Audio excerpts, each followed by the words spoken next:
Hello students. तो चलिए question देखते हैं। इस क्वेश्चन में हमको क्या गिवन है, ठीक है। तो इस क्वेश्चन को पहले चेक करते हैं हम।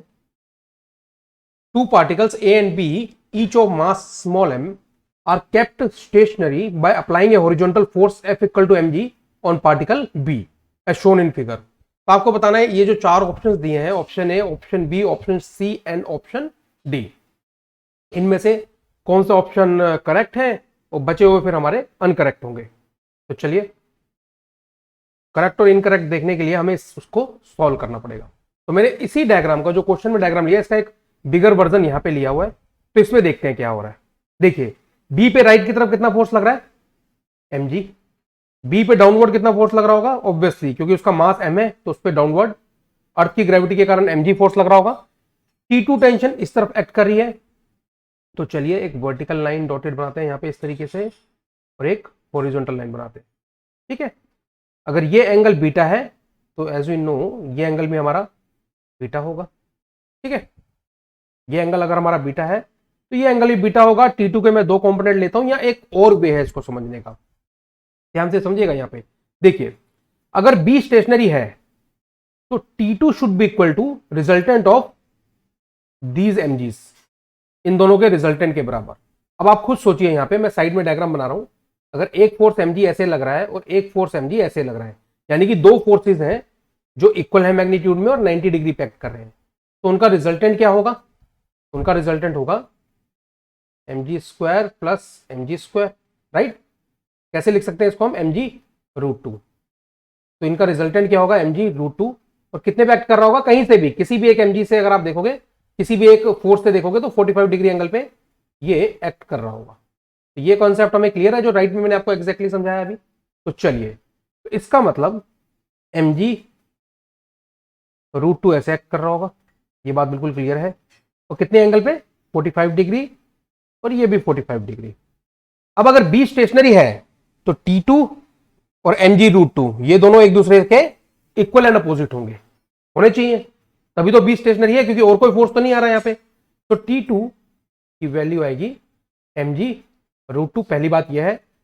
अब हम डायग्राम से यह भी समझ सकते हैं कि जो बीटा की वैल्यू होगी वो भी 45 होगी।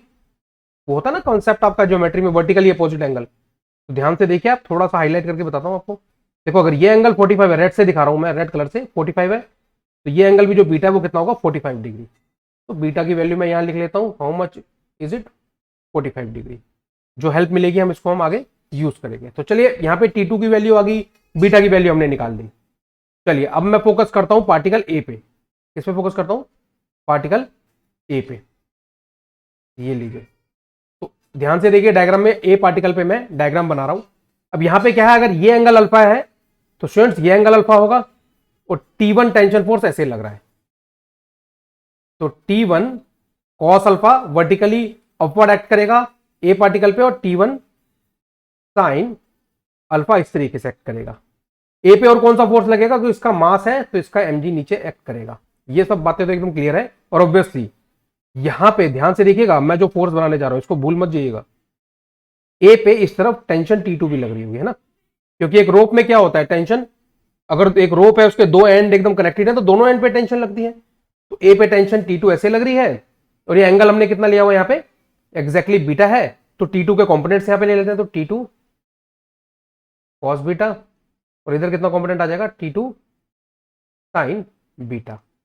ये बात एकदम क्लियर है। अब इस डायग्राम को, यानी कि जो पार्टिकल ए है यहाँ पे ना, उस पर अगर हम फोकस करें तो वो भी क्या है, स्टेशनरी है। तो ए पे अगर मैं वर्टिकल डायरेक्शन में देखूं तो फोर्सेस बैलेंस होने चाहिए। तो वर्टिकल डायरेक्शन में ऊपर कौन सा फोर्स लग रहा है, T1 cos alpha, that should be equal to total downward कितना लग रहा है, that is T2 cos beta plus mg, ठीक है।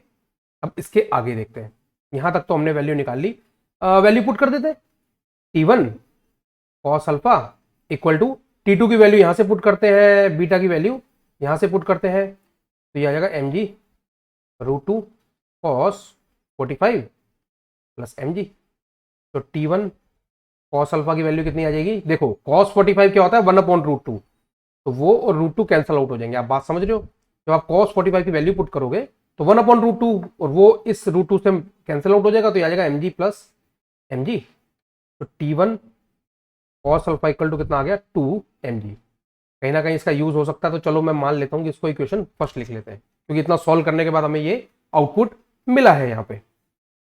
अगर हम ए ही पार्टिकल ए पे ही अगर हम हॉरिजॉन्टली देखें, हॉरिजॉन्टली समझ रहे हैं आप, तो आप देखो ध्यान से, सर्कल करके आपको दिखाता हूं, थोड़ा सा हाईलाइट कर रहा हूं वहां पे ग्रीन कलर से। T1 sine alpha should be equal to T2 sine beta, होना चाहिए नहीं होना चाहिए, तभी तो ए पार्टिकल भी आपका किसमें है, स्टेशनरी है एकदम।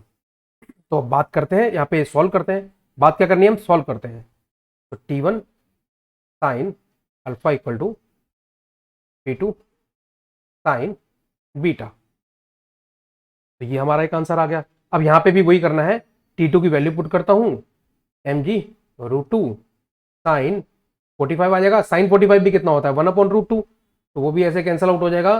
तो T1 साइन अल्फा की जो स्टूडेंट्स हमें वैल्यू मिल रही है वो हमें mg मिल रही है।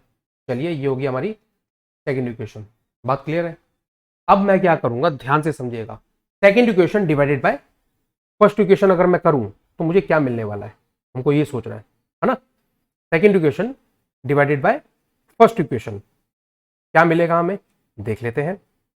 नेक्स्ट पेज पे करते हैं। तो second equation divided by first equation, तो उससे मिलेगा हमें T1, सेकेंड इक्वेशन है क्या हमारी, T1 sine alpha equal to mg, T1 sine alpha equal to mg divided by first equation, है ना। तो फर्स्ट इक्वेशन क्या है, T1 cos alpha equal to 2mg, T1 cos alpha equal to 2mg। Divide करते हैं, सब cancel out हो जाएगा, तो यहां से tan अल्फा की वैल्यू आ जाएगी 1/2। tan अल्फा की वैल्यू कितनी आ गई 1/2। अब इससे ना ऑप्शन नंबर ए हम चेक कर सकते हैं। ऑप्शन नंबर ए क्या दिया हुआ है, tan beta equal to 2 tan alpha. सोचते हैं इसके बारे में, इसमें क्या चिंता है, ठीक है। tan अल्फा की वैल्यू हम निकाल चुके हैं यहाँ पे। tan बीटा कितना होगा, tan बीटा होगा हमारा tan 45, बीटा की वैल्यू हम ऑलरेडी जानते हैं, तो tan 45 कितना होता है 1। तो अगर मैं यहाँ पे रिलेशन निकालूं, यहाँ पे अगर मैं रिलेशन निकालूं या इनको tan alpha divided by tan beta कर दूं, तो हमारा क्या आ जाएगा tan अल्फा। ध्यान से देखिएगा, tan अल्फा की स्टूडेंट्स हम वैल्यू निकाल चुके हैं यहाँ पे।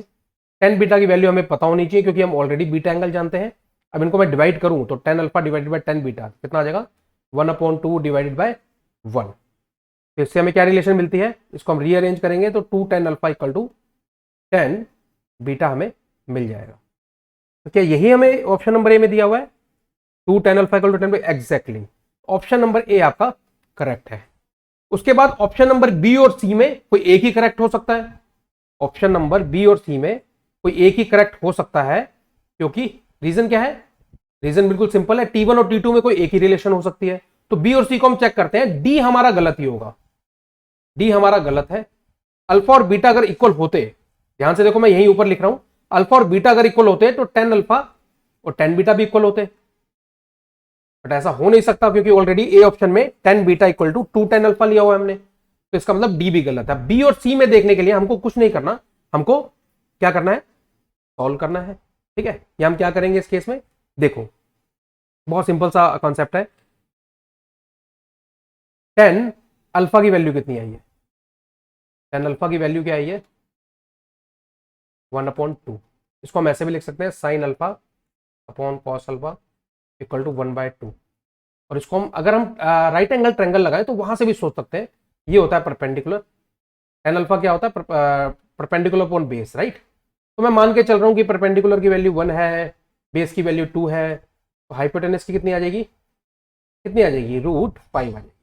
तो यहां से अगर हम लिखें प्रॉपरली तो साइन अल्फा स्टूडेंट आएगा आपका परपेंडिकुलर अपॉन हाइपोटेनस, यानी 1/√5 की वैल्यू। कॉस अल्फा कितना आ जाएगा, कॉस अल्फा कितना आएगा आपका 2/√5 की वैल्यू। ये सब स्टूडेंट्स ट्रिग्नोमेट्री है, बेस है, आपको पता होना चाहिए। तो चलिए साइन अल्फा और कॉस अल्फा की अगर वैल्यू आ जाती है तो यहां से कुछ सोचना हम स्टार्ट करते हैं कि T1 और T2 की वैल्यू हम क्या निकाल सकते हैं, है ना। T1 पे फोकस करते हैं। कौन सी इक्वेशन लूं मैं लेता हूं फर्स्ट इक्वेशन, कोई भी ले लीजिए, चलिए सेकंड इक्वेशन लेते हैं। ये रही आपकी सेकंड इक्वेशन, ठीक है। तो सेकंड इक्वेशन आपकी क्या है, T1 into sine alpha, value put करता हूं साइन अल्फा की यहां से, इक्वल टू mg। तो T1 की वैल्यू आ जाएगी mg√5। T1 की वैल्यू कितनी आ गई आपकी mg√5। और T2 की वैल्यू आपने कितनी निकाली हुई है स्टार्टिंग में mg√2। तो उसको यूज करते हैं, डिवाइड कर देते हैं, T1/T2 कर देते हैं। T1 ये है और T2 क्या है आपका mg√2, T2 सॉरी। तो अगर आप डिवाइड करेंगे तो ये आ जाएगा T1 divided by T2 equal to √5 divided by √2। कितना आंसर आ जाएगा आपका √2 T1 equal to √5 T2। Actually हमें ना यहीं पे कहीं पे पता लग गया था, जब √5 और √2 आ रहे थे ना, तो वहीं से हम आंसर को बहुत इजीली आइडिया लगा सकते हैं। तो ऑप्शन नंबर सी आपका करेक्ट है, तो ऑप्शन नंबर बी आपका रॉन्ग है। तो option number C and option number A and option number C are correct answers. B option और डी ऑप्शन आपके रॉन्ग है। तो I hope I have answered your question. Thank you very much.